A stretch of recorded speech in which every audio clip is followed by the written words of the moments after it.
సుమారు 19 సంవత్సరాల కిందట రాష్ట్రంలో సంచలనం సృష్టించిన ఆయేషా మీరా కేసు ఎట్టకేలకు సమాధి అయింది. దీని మీద మాట్లాడేందుకు చాలా మంది ప్రముఖులు మనతో ఉన్నారు. వాళ్ళతో కూడా మాట్లాడదాం. ప్రస్తుతం ముందుగా సీనియర్ న్యాయవాది రంగారావు గారు ప్రస్తుతం మనతో ఉన్నారు. ఆయనతో మాట్లాడదాం. సార్ చెప్పండి, అంటే ఒక 3 రోజుల కిందట ఆయేషా మీరా కేసు సిబిఐ కోర్టు క్లోజ్ చేసింది. ఈ వ్యవస్థ అసలు ఇన్వెస్టిగేషన్ ఎందుకు ఫెయిల్యూర్ అయి ఉండొచ్చు, అసలు ఏంటి, ఏం జరగబోతుంది?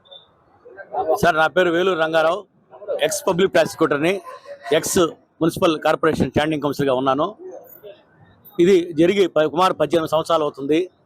మొట్టమొదటి ఏదైనా నేరం జరిగినప్పుడు ప్రాథమికంగా యొక్క కన్సర్న్ పోలీస్ స్టేషన్లో రిపోర్ట్ జరుగుతుంది. ఆ కన్సర్న్ పోలీస్ స్టేషన్ వెంటనే సీన్ ఆఫ్ ఎఫెన్స్కి వచ్చి అక్కడ ఇన్క్రిమినేటివ్ మెటీరియల్ అంతా కూడా స్వాధీనం చేసుకొని ఆ నేరాన్ని గురించి అక్కడే విచారించి సాక్ష్యాలు సేకరించడం జరుగుతుంది. అప్పుడు కూడా ఆయేషా మీరా కేసులో హాస్టల్లో ఉన్న అమ్మాయిని లాక్కొని వచ్చి లేపుకు అమ్మాయి గురైంది.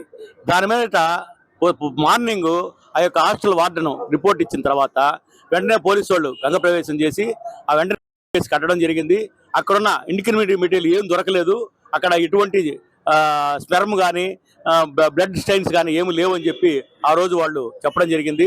దాని మీద ఇన్వెస్టిగేషన్ ఒక 6 నెలలు దర్యాప్తు జరిగిన తర్వాత పోలీసు బయాస్గా చేస్తున్నారు, దీంట్లో రాజకీయ వ్యక్తుల యొక్క ప్రమేయం ఉంది, ఆ రోజు ఒక మినిస్టర్ కొడుకు దీంట్లో పాల్పడినాడని చెప్పి అందరూ రాష్ట్రమంతా కూడా కోడే కూర్చింది. అయినప్పటికీ పోలీసు వాళ్ళ ఇన్వెస్టిగేషన్లో వాళ్ళు తప్పు చేశారో ఇంకోరు తప్పు చేశారో ఒక అమాయకుడిని తీసుకొని వచ్చి ఒప్పించి నేనే ఆ అమ్మాయిని చెప్పడం, సత్యం బాబు అనే అబ్బాయిని